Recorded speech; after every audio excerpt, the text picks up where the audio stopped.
You'll remember that we tested the power pack earlier. If the pack was outputting around 9 volts, there are two other common problems that we can consider. The first is the 5-volt regulator.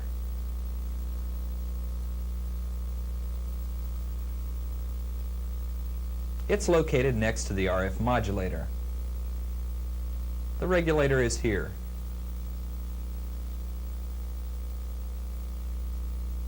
It's very easy to spot as it's connected to a large heatsink.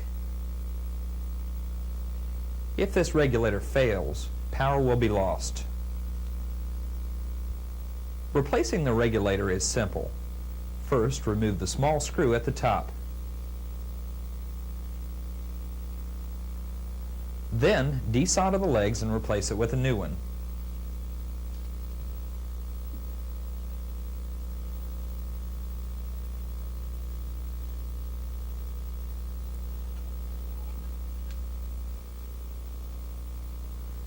The OEM number for this common regulator is HA17805.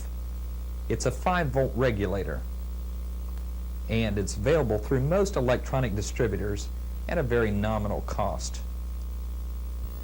Two other common replacements are ECG 960 and the LM7805. Our second common power failure occurs inside the RF modulator housing, which is here.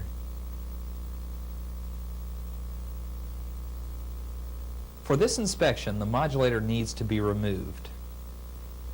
Simply desolder the housing at these points. 1, 2, 3, 4, 5, 6, 7, 8, and 9. Remove the modulator itself and pull off the top cover. On many of the circuit boards designated NES CPU 07, you will find a diode bridge rectifier inside. Looking inside the modulator housing, you will notice the 4 diodes which form a bridge.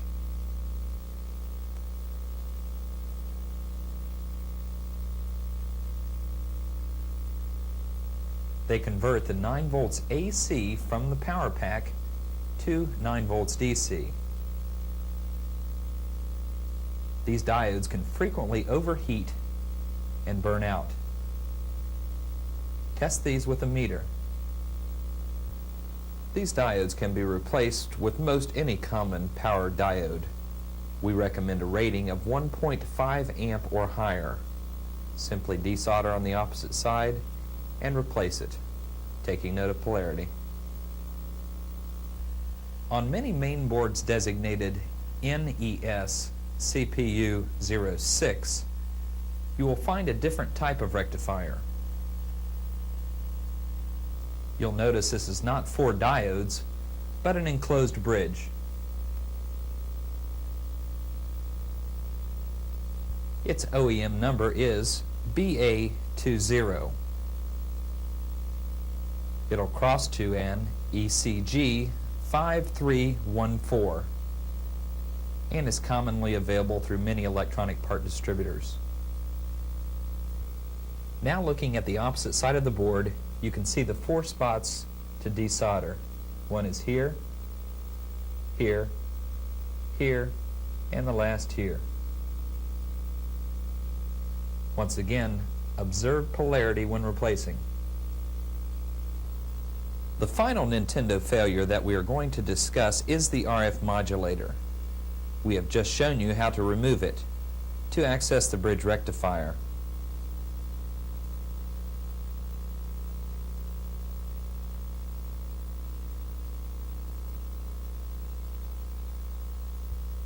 To diagnose a defective one will require us to go back to when our unit had not been disassembled. Our unit powers up and the power light is on steady. But we have only audio or only video, or we have the absence of both.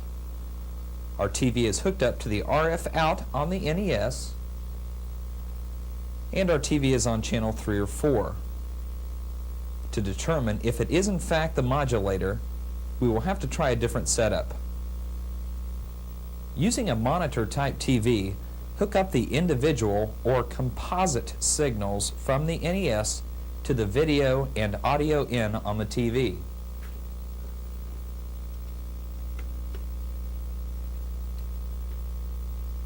If everything is working fine, the chances are great that the modulator is bad and needs replaced.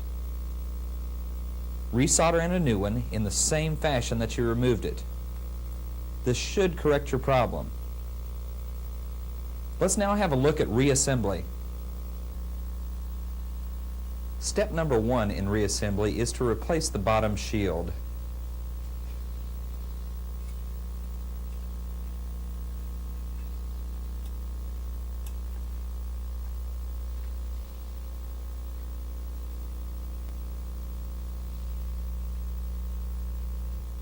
Now that that's complete, replace the 3 connectors.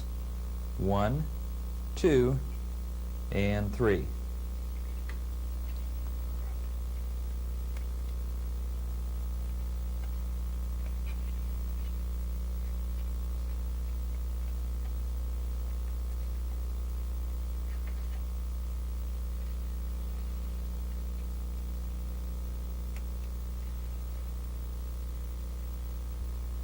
Now replace the 72-pin connector. The smaller side will go down against the card edge.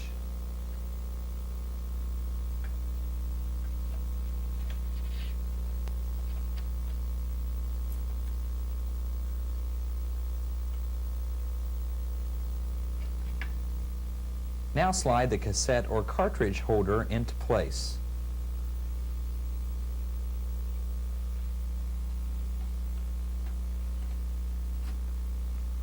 And make sure the screw holes line up in the back.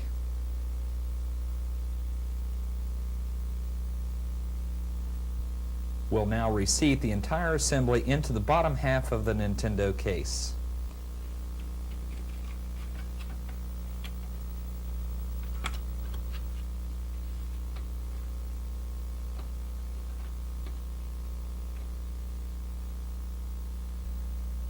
We'll now replace the 6 screws around the cartridge housing. 1, 2, 3, and 3 on the other side. And remember, the longer screws go to the inside holes.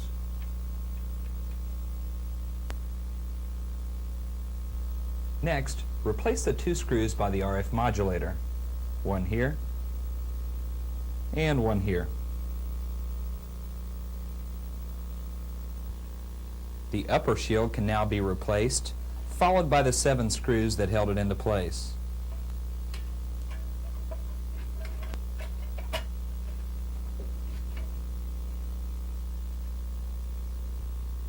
We're now ready for the top cover and the 6 screws that held it into place.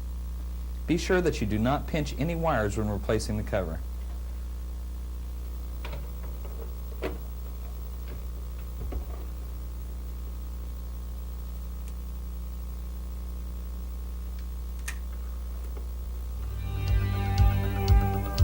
That's going to wrap it up for this session of Nintendo Repair and Maintenance. We hope you'll find many of the procedures helpful.